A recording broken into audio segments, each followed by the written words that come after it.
రాజధాని అమరావతిపై ఏపీ మాజీ ముఖ్యమంత్రి జగన్మోహన్ రెడ్డి మరోసారి అక్కసు వెళ్లగక్కారు. పార్లమెంటులో రాజధాని అమరావతిపై కీలక చర్చ జరిగే సమయంలో తాడేపల్లి ప్యాలెస్ లో వివాదాస్పద వ్యాఖ్యలు చేశారు. పరిపాలన అంటే చంద్రబాబు నాయుడు గారి దృష్టిలో అది కేవలం దోపిడీ చేయడానికి, అవినీతిని చేయడానికి మాత్రమే తన దృష్టిలో పరిపాలన అంటే.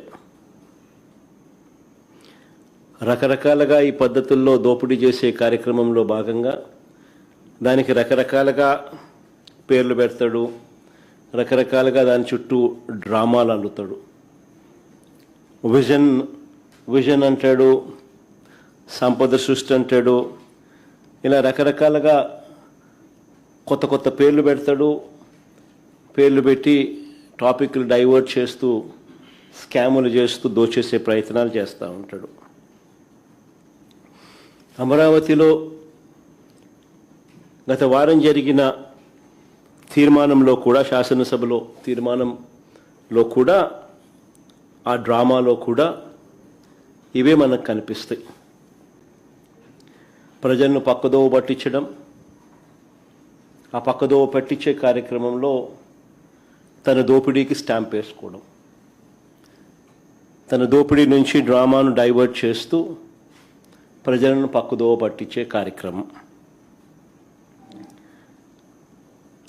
నిజంగా రాజధాని మీద అసెంబ్లీలో తీర్మానమే అవసరం లేదు అని చెప్పి ప్రభుత్వంలో ఉన్న ఒక మంత్రే స్టేట్మెంట్ ఇచ్చినాడు.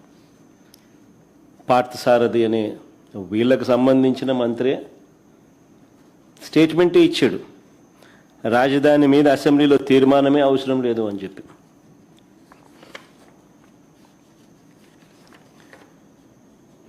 నేను అడుగుతా ఉన్నా, అసలు రాజ్యాంగంలో రాజధాని అనే పదం ఎక్కడైనా ఉందా అని?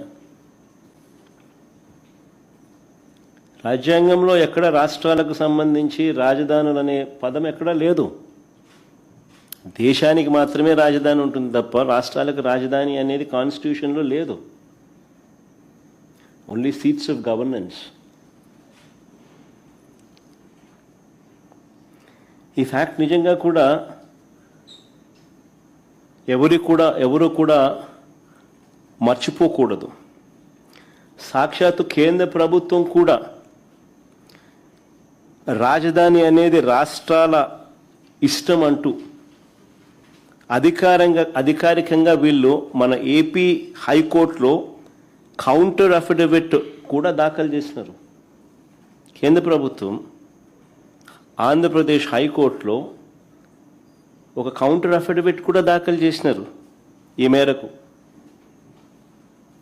రాజధాని విషయంలో కేంద్ర ప్రభుత్వానికి ఎలాంటి పాత్ర లేదు అని కూడా ఆ అఫిడవిట్లో వాళ్ళు పేర్కొన్నారు. మన కళ్ళ ఎదుటే 2000 సంవత్సరంలో కేంద్రం కొత్తగా 2000 సంవత్సరంలో ఉత్తరాఖండ్, జార్ఖండ్, ఛత్తీస్గఢ్ రాష్ట్రాలను కేంద్రము తీసుకొచ్చింది. మన కళ్ళ ముందని 2000 సంవత్సరంలో ఆ రాష్ట్రాలకు రాజధానులు ఎలా వచ్చాయి? కేంద్రం ఏదైనా డిసైడ్ చేసిందా? కేంద్రం నిర్ణయించలేదే. ఆయా రాష్ట్రాలు వాళ్ళు నిర్ణయించుకున్నారు.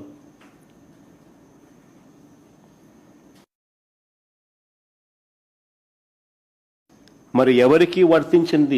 మరి 7 ఏళ్లుగా నేను చంద్రబాబు నాయుడు గారిని అడుగుతా ఉన్నా, మరి 7 ఏళ్లుగా మీరే ముఖ్యమంత్రిగా ఉండి, మొదటి టర్మ్ 5 సంవత్సరాలు, తర్వాత ఇప్పుడు 2 సంవత్సరాలు,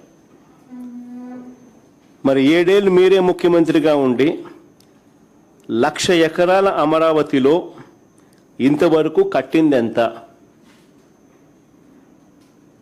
1,00,000 ఎకరాల అమరావతిలో ఈయన 7 ఏళ్ళు ముఖ్యమంత్రిగా ఉంటూ అమరావతి అనేది తన పెట్ ప్రాజెక్ట్ అంటూ తాను నినాదమిస్తూ తాను ఇంతవరకు కట్టింది ఎంత? నిజంగా సెల్ఫ్ ఫైనాన్స్ ప్రాజెక్ట్ అయిందా ఇది? నిజంగా అమరావతి అని సెల్ఫ్ ఫైనాన్సా? ఈయన డబ్బా కొడతానట్టుగా కొట్టినట్టుగా? ఏ దేశం పోతే ఆ దేశం బొమ్మలు ఈయన చూపిస్తాడు. ఏ దేశం ఈయన పోయినా ఆ దేశం బొమ్మలు చూపిస్తాడు. చూపించి అదిగో ఇదే అమరావతి అని అంటాడు. మరి ఎంతవరకు వచ్చిందని అడుగుతా ఉన్నా. ఆ దేశాలు ఇక్కడ ఏమైనా కనపడుతున్నాయా? కనీసం భూములిచ్చిన రైతులకు చెప్పిన హామీలైనా నెరవేర్చాడా ఈ పెద్ద మనిషి?